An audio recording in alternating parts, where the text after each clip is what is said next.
আজকে দেখাবো আমি কচুরলতি দিয়ে তরকারি। কচুরলতি দিয়ে মাছ দেখি তরকারি করে খেয়েছেন। এই যে দেখুন কচুরলতিগুলো বেছে নিয়েছে, এখন আমি রান্না বসিয়ে দেবো।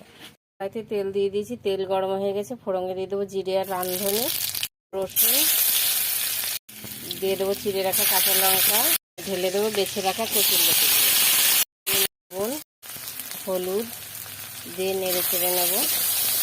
এবার দিয়ে দেবো ভেজে রাখা দুটো মাছের মাথা। এই মাছের এবার ভাজা ভাজা হয়ে গেছে, এখানে অল্প পরিমাণে জল দিয়ে দেবো।